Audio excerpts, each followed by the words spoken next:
Welcome, everyone. This is not just the story of a company.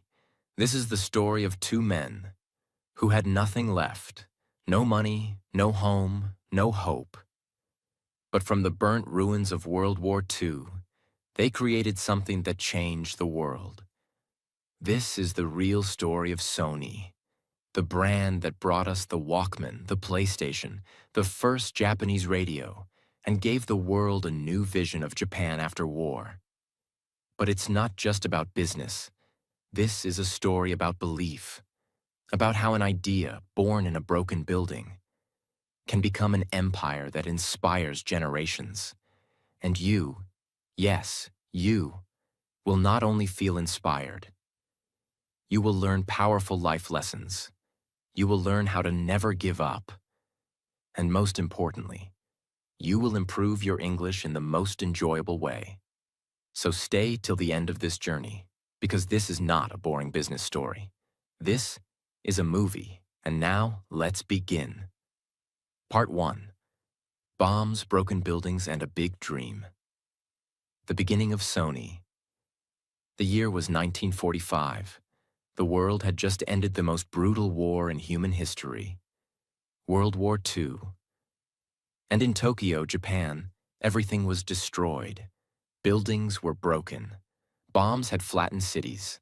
Millions of people had no homes, no food, no future. Among these people were two Japanese men. One was Masaru Ibuka, an engineer. The other was Akio Morita, a physicist. They didn't have much in common. But they had one thing that made them powerful: a dream. Masaru Ibuka was always curious. As a child, he loved opening machines, radios, clocks, not to break them, but to understand them. He believed, if something already exists, it can be made better. During the war, Ibuka had worked with electronics for the Japanese army. But after Japan lost the war, he lost everything. He had no job. His city was in ruins. His future? Unknown. But instead of crying, he picked up a few tools and started building something again. Inside, a small room. Inside a damaged department store in Tokyo. That was the first spark of what would one day become Sony. That room was only 60 square meters, like a small kitchen. No fan, no heater, no windows. Just burnt bricks, broken chairs, and big dreams. Ibuka called it the Tokyo Tsushin Kenkyujo, Tokyo Telecommunications Research Institute. But let's be honest, it was just a broken room with a mad genius inside. And he started building things: radios, electrical devices, tools, machines. But he couldn't do it alone. Akio Morita was the opposite of Ibuka. Where Ibuka was quiet and technical, Morita was a visionary, a communicator, a leader. He came from a wealthy family of sake brewers. His father wanted him to run the family business, but Morita wanted more. He believed Japan could become a global symbol of innovation. He had read about Ibuka's little lab in a newspaper article. And when they met, they both knew instantly. We may be different, but together we are unstoppable. The war had just ended. Japan's economy was dead. People were hungry, homeless, hopeless. Nobody cared about electronics. Nobody believed Japan could produce good technology, not even Japanese people. But Ibuka and Morita believed something dangerous. We will not follow the world. We will lead it. They wanted to create a company unlike anything Japan had seen. Not just to make money, but to give hope to the Japanese people. Yes, the first product this now billion-dollar company ever made was a rice cooker. And it was a total failure. It burned the rice. It had no temperature control. Nobody bought it. But they didn't stop. They said, "We failed. So what? Let's try again." They kept building, testing, experimenting, until one day, They saw a new opportunity. In those days, American radios were everywhere. Japan couldn't make its own. It had no transistors, no factories, no reputation. But Ibuka had an idea. Let's make the first Japanese transistor radio. Everyone laughed. Experts said, it's impossible. The government said, we don't have the parts. America said, you can't copy our patents. But they didn't care. They worked day and night. They studied everything about radios. They used black market parts, broken pieces, leftover wires. They didn't sleep. They didn't eat properly. They were obsessed. And then, after months of sweat and struggle, they did it. They created Japan's first transistor radio. Now they had a product, but they needed a name. They didn't want a long Japanese name. They wanted something global, something easy to say, something short, something powerful. So they chose Sony. Sonus equals Latin for sound, plus Sonny equals young boy. It represented youth, energy, sound, and dreams. They said, we are not just making products. We are building a brand that the world will respect. It was the year 1955. In the heart of Tokyo, inside a tiny office with broken walls and iron shelves, a decision had been made. Sony would not remain in Japan. It was time to take their invention, a small, powerful transistor radio, and enter the most competitive market in the world, the United States of America. Akio Morita sat at his desk. He looked at the radio, held it in his hand. This little device was their hope, their courage, their future. He didn't just see a machine. He saw a bridge between war-torn Japan and the modern Western world. But now came the hardest part. He had to leave his country, travel across the ocean, and convince America, the richest country on Earth, to trust a Japanese product. Remember, this was just 10 years after World War II. The wounds of the war were still fresh. Many Americans still disliked Japanese products. Some refused to even speak with Japanese businessmen. But Morita didn't care. He believed in what they had created. He believed in Sony. So he packed one suitcase. Inside were a few clothes, a dictionary, and 2 transistor radios. He boarded the plane and whispered to himself, they don't know us yet, but one day they will. When Morita arrived in New York City, he was shocked. Massive buildings, traffic everywhere, loud music, fast-talking people. Everything was 10 times faster than Tokyo. But Morita didn't feel afraid. He felt excited. He took a small hotel room. No luxury, no comfort, just a single bed, a desk, and a dream. From that room, he began his mission, to sell the Sony radio to America. Morita started walking from company to company. He had no contacts, no scheduled meetings, no interpreter, no translator.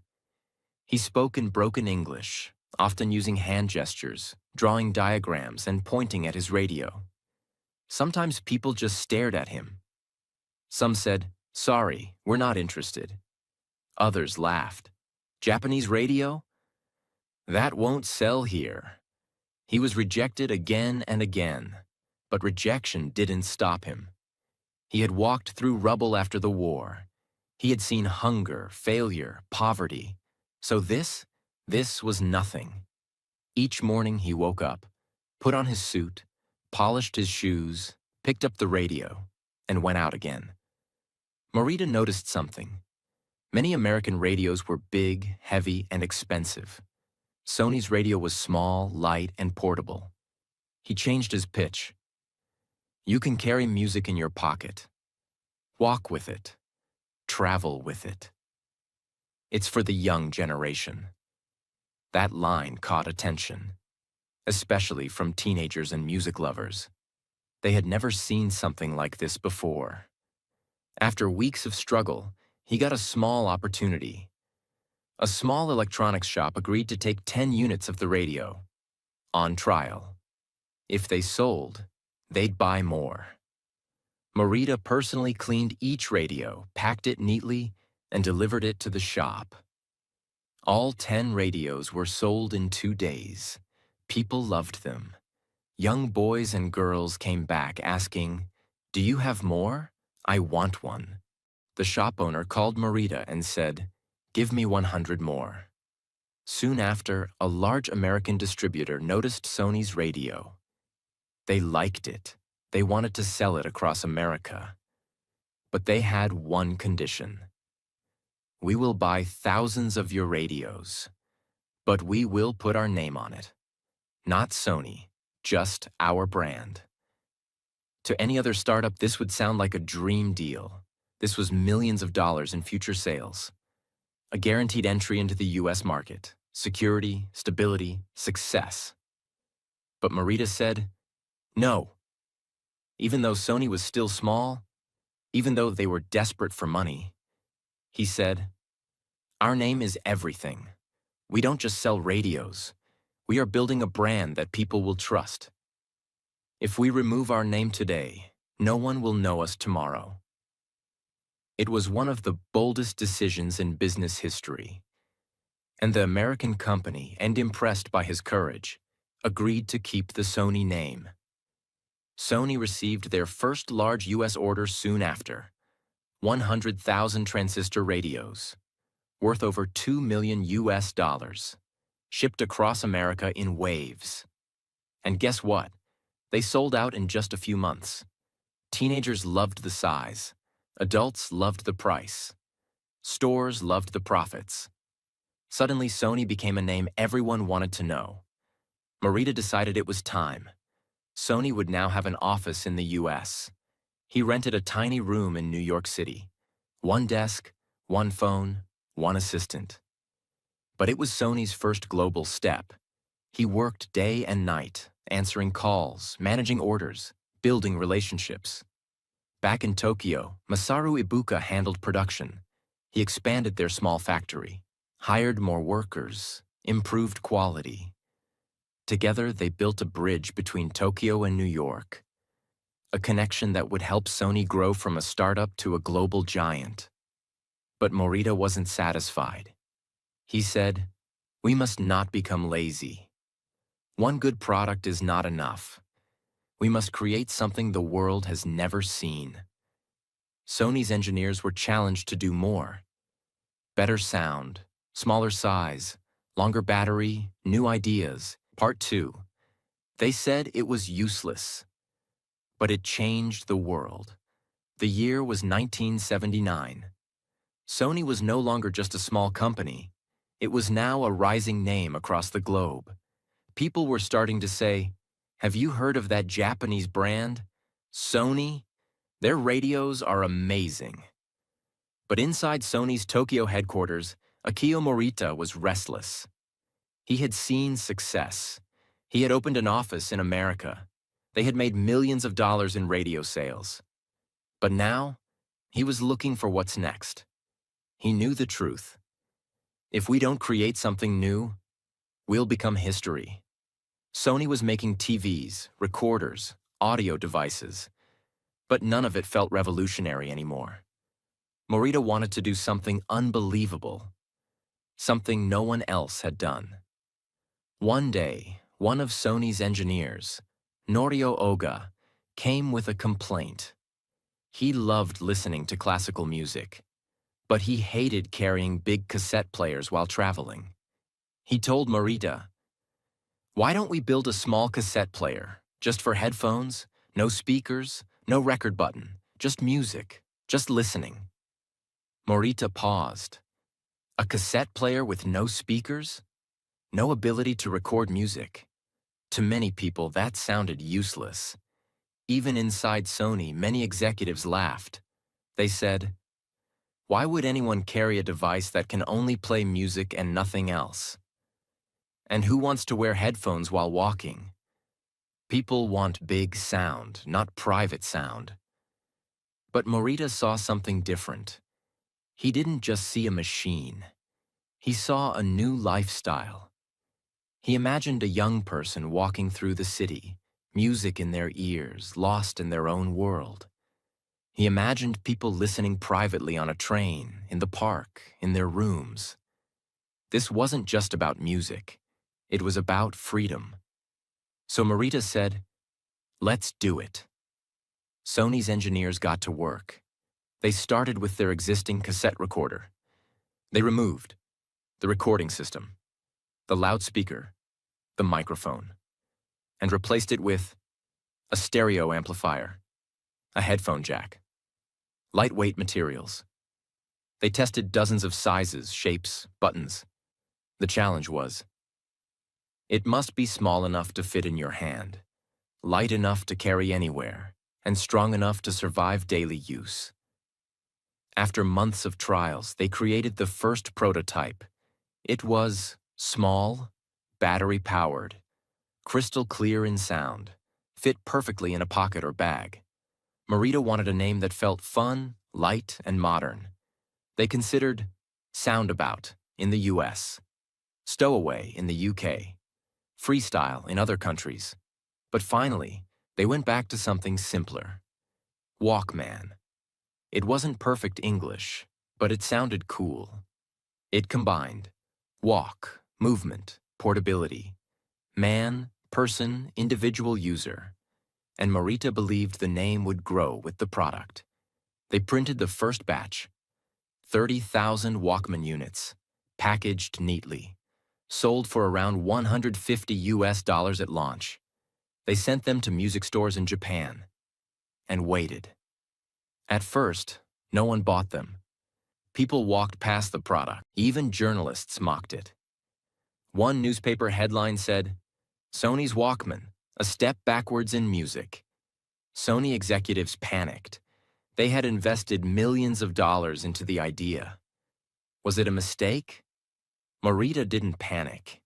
He said, "People don't understand the Walkman because they've never seen anyone use it." So he launched a radical marketing plan. Sony hired young models and actors, gave them free Walkman players, and sent them to parks, subways, beaches, college campuses. They wore bright clothes, danced, smiled, and used the Walkman in public. Passers-by noticed. They saw people walking with music in their ears. They looked happy, stylish, cool. Suddenly, Walkman became a trend. People wanted to feel what these people were feeling. And within 2 months, Sony sold out all 30,000 Walkmans. Orders came from every direction: Europe, USA, Canada, Australia, Asia. Sony couldn't keep up with the demand. By the end of the first year, Sony had sold over 500,000 units. Within 5 years, they sold over 10 million Walkmans worldwide. Eventually, the number would grow to over 400 million Walkmans sold, generating billions of dollars in revenue. But more than money, Sony had done something no other company had done before. They had changed human behavior. Before the Walkman, music was shared in rooms, played on speakers. You couldn't listen privately. Music was for groups, not individuals. After the Walkman, people walked, jogged, traveled with music. Music became personal. Headphones became a fashion. The idea of my playlist, my world was born. Sony had invented personal music. Today, when you use Spotify, or put on earbuds, or create your own playlist, it all started with that one invention, the Walkman. Now, Sony wasn't just a company that made electronics. It was a brand that stood for innovation, independence, youth, culture, personal identity. People didn't just want Sony products. They wanted to be part of Sony's world. And Morita? He became a global icon. He was invited to business conferences, universities, innovation forums. People started calling him the Steve Jobs of Japan. Sony was flying high. The Walkman had changed the world. It was not just a product. It had become a symbol of culture. People walked with it, danced with it, lived with it. Sony had become a global brand, rich, respected, and rising. But Morita and the team were not resting. They had already changed the way people listen to music. Now they wanted to change the way people play. They wanted to enter a new battlefield, the world of video games. Why video games? In the early 1990s, gaming was becoming more than just a toy. Children loved it, teenagers were addicted, and a new industry was being born, one that would soon be worth billions of dollars. Companies like Nintendo and Sega were leading, but Sony had never made a video game console. Many inside the company thought it was too risky. They said, "We make music players and TVs. We don't belong in gaming." But one young engineer inside Sony didn't agree. His name was Ken Kutaragi. Ken was a quiet genius. He loved games, he loved technology, and most of all, he loved pushing limits. He watched his daughter play Nintendo games and thought to himself, what if we make something better? What if we make a gaming system so powerful that people feel like they're inside the game? At the time, he was just an engineer, not a leader, not a decision maker. But he had a dream, and he had an idea. Sony didn't want to jump into gaming alone, so they went to Nintendo, the king of the gaming world at the time, and together they made a deal. The plan was, Nintendo would make a new console. Sony would help build the CD-ROM system inside it. This would allow games to be played from discs, not cartridges. Sony would also make a version of their own called PlayStation. It seemed like the perfect partnership. They started working. They built prototypes. Millions of dollars were spent. Then came the big announcement day. 1991 Consumer Electronics Show. Sony executives arrived. They prepared the stage. They were ready to tell the world, Sony and Nintendo, together we're creating the future of gaming. But what happened next was a brutal betrayal. Just hours before Sony's big reveal, Nintendo went on stage and announced something shocking. We are now partnering with Philips, not Sony, for our next console. Sony executives were sitting in the audience. Their jaws dropped. The company they trusted, worked with, built for, had cut them off publicly, without warning. It was not just a business betrayal. It was a slap in the face. Millions of dollars lost, months of work thrown away, and worst of all, the entire industry watched Sony get humiliated. Most companies would walk away, but not Sony. Ken Kutaragi walked into the meeting room. He looked at the team. Everyone was silent, angry, embarrassed. He said, "Let's not fight them with words. Let's fight them with power. Let's build our own console, and let's make it the greatest console the world has ever seen." The room was quiet. Then someone whispered, "Let's do it." That moment was the birth of the Sony PlayStation. Sony gave Ken the green light, but with one condition. This must be different, not just a toy. It must be a full entertainment machine. Ken and his team worked like mad scientists. They built and rebuilt the console again and again. They focused on 3D graphics, fast processing speed, CD-ROM game loading, memory cards, epic sound quality. They didn't want to copy Nintendo. They wanted to destroy the old way of gaming. Finally, in December 1994, Sony launched the first PlayStation in Japan. Price, $299. Design, sleek, gray, simple. Controller, comfortable, easy to use. Graphics, revolutionary. And the result? It sold out in hours. People lined up in the snow, in the rain, to get one. Stores couldn't keep up with the demand. And then, Sony took it global. In 1995, PlayStation launched in North America, Europe, Australia. Sony didn't just sell a console, they sold a new experience. The ads said, "Live in your world, play in ours." The PlayStation allowed gamers to play longer games, watch real cutscenes, save progress, feel like they were part of a movie. It was fun, serious, and addictive. Kids loved it. Teenagers loved it. Even adults got hooked. Over 100 million units of the original PlayStation sold worldwide. Games like Tekken, Final Fantasy VII, and Metal Gear Solid became global hits. Sony made over $60 billion in PlayStation-related revenue over the years. By 2000, Sony had officially defeated Nintendo in global console sales. What started as a betrayal turned into the greatest revenge success story in gaming history. Most companies would have given up, but Sony turned anger into action, rejection into reinvention, betrayal into billion-dollar business. And all of it happened because of one betrayed deal, one quiet genius, one team that refused to quit. The PlayStation was no longer just a product. It became a movement. And Sony? Now, it wasn't just an electronics company. It was a global entertainment empire. Part 3.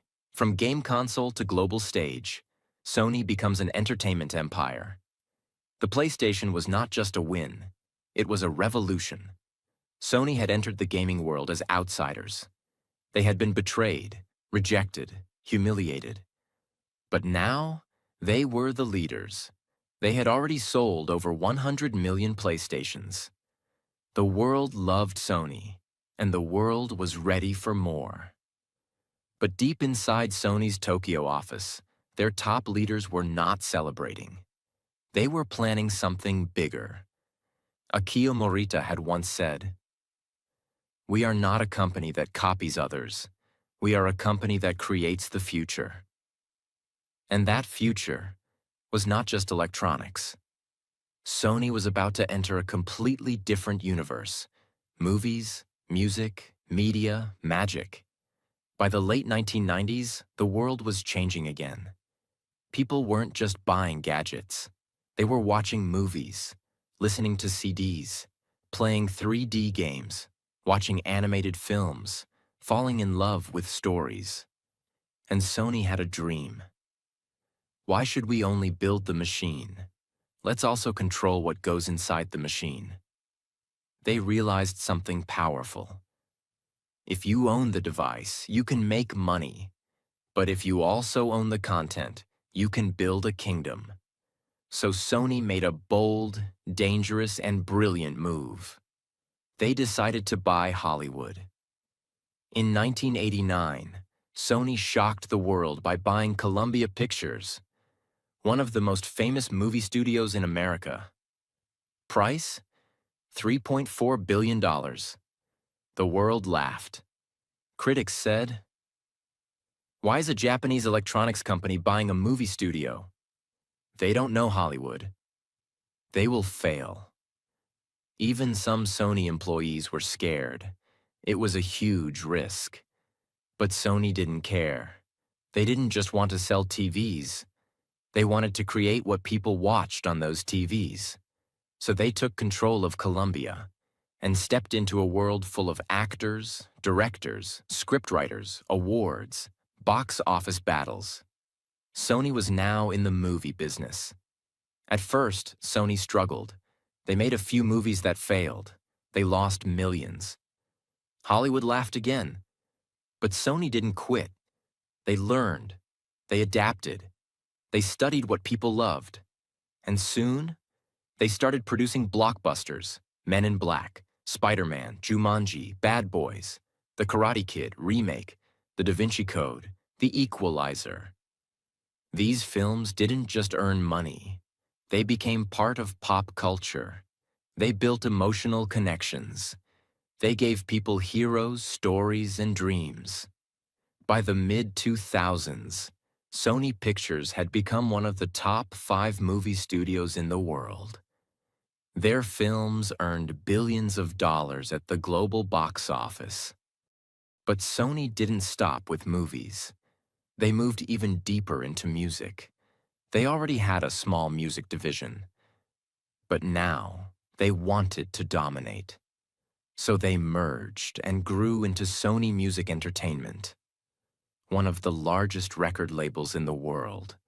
And they signed some of the biggest artists in history: Michael Jackson, Beyoncé, Adele, Shakira, Justin Timberlake, Harry Styles, Miley Cyrus, Travis Scott, and many more. Sony was no longer just an electronics brand. They were now shaping the music people loved, the movies people watched, the games people played. They were building a world of emotion, one song, one story at a time. Imagine this. A person wakes up. They turn on their Sony TV, watch a Sony Pictures movie, play a song from Sony Music, pick up their Sony PlayStation controller. Game starts with a Sony soundtrack. Save progress on Sony memory card. Sony had done the impossible. They were now present in your eyes, your ears, your hands, your heart. And they weren't just selling products. They were crafting experiences. Even with all their success, Sony never became lazy. They kept experimenting. They built Blu-ray disc technology, high-definition TVs, professional cameras used in Hollywood, noise-canceling headphones, robotic dog Aibo, virtual reality PlayStation VR, smartphones with 4K screens. They also invested heavily in AI, robotics, and digital imaging. Sony believed, if people laugh at your idea today, they will thank you tomorrow. That mindset built their empire. By now, Sony had over 110,000 employees worldwide, offices in more than 180 countries, revenue of over $85 billion per year, multiple billion-dollar divisions, gaming, music, films, imaging, electronics. But more than numbers.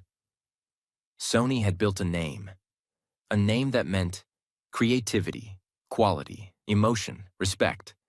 And they did it not by copying others, but by leading, again and again. Sony's success didn't come from just machines. It came from their culture.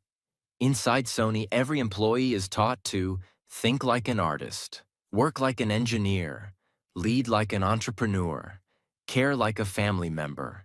They give their people freedom to experiment, permission to fail, opportunities to grow. It's not just a job, it's a mission to improve lives through creativity and technology.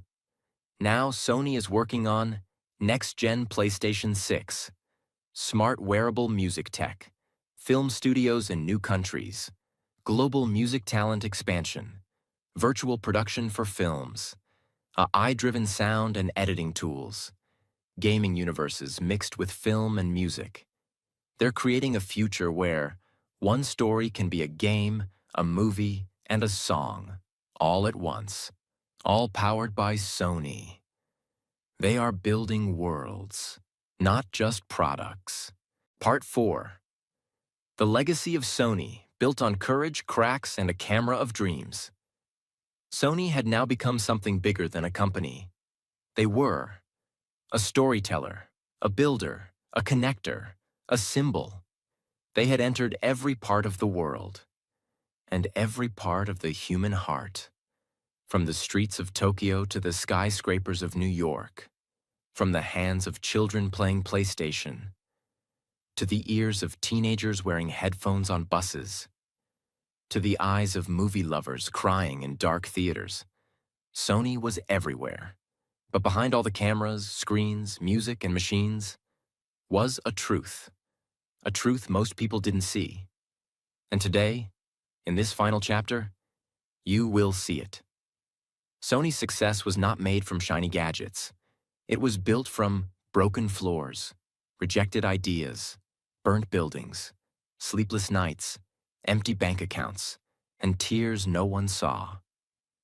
Masaru Ibuka started alone in a burned-out department store, with only tools and belief. Akio Morita traveled to a country that hated his language and sold a dream through hand gestures. Ken Kutaragi got rejected, pushed aside, and laughed at, but built PlayStation with anger in his heart and fire in his soul. They didn't have luck, they didn't have comfort, they didn't have safety, but they had something more dangerous. They refused to stop. Sony's cameras didn't just capture pictures, they captured moments. Sony's games didn't just give fun, they gave escape. They gave courage. They gave another chance to the broken kid who felt like a loser. Sony's music wasn't just sound, it was healing. They didn't create machines, they created meaning. And that's what made them different. Now let's talk about what most people don't know. Akio Morita, the face of Sony, gave his whole life to the company. He believed in global peace through global creativity. He didn't want Sony to be Japanese. He wanted it to be human. In 1993, after a long career, Morita had a stroke. He was forced to retire. He couldn't speak clearly. He couldn't lead anymore. The man who once stood on world stages was now quiet in a hospital bed. But until his last breath, he still read Sony reports, tracked news, and smiled when the company succeeded. In 1999, Akio Morita passed away. He didn't live to see the full future of the PlayStation 2 or Spider-Man's billion-dollar empire. But he died with one truth inside his chest. I gave everything, and now the world listens when we speak. As Sony grew into a giant, something else quietly grew too. Pressure, competition, pain. In the 2010s, Apple, Samsung, and other giants began dominating the phone and gadget world. Sony's smartphone sales began to fall. They couldn't compete in the mobile wars. They shut down stores. They laid off employees. Some people started saying, Sony is not what it used to be. The same company that once changed music and movies was now losing ground in tech. It was painful. It was heartbreaking. Even loyal fans started to walk away. But Sony didn't quit. They went back to their roots. Sony began to refocus. They doubled down on PlayStation. They improved their cameras, now used in most iPhones. They pushed deeper into music and film. They invested in sensors, AI, and cinematic technology. They didn't try to beat the world in every category. They chose to own what they were born to own: emotion, vision, experience. And that brought them back to the top. Today, Sony is one of the top 5 biggest media companies in the world, makes over $90 billion every year, owns Sony Pictures, Sony Music, Sony Interactive Entertainment, PlayStation, sells to over 190 countries, creates movies, music, cameras, TVs, and world-class gaming experiences, is behind many songs you hear, games you play, and films you love. But more importantly, they are a symbol. Final life lessons from Sony's story. 1. You don't need everything to start. Sony started after war. They had no money, no building, no support, but they had a dream. And that was enough. 2. If they reject you, rebuild yourself. Sony was betrayed by Nintendo, but instead of crying, they created the PlayStation. That betrayal made them billionaires. 3. Never put your name down for money. Sony refused to sell their radio without the Sony name. That decision built a global brand. Always protect your name, your values, your vision. Nelias fail. Try again, then fly. Sony's first rice cooker failed. Their phones didn't succeed. Some movies flopped, but they always came back stronger. Failure is part of every success story. 5. Lead with emotion, not just machines.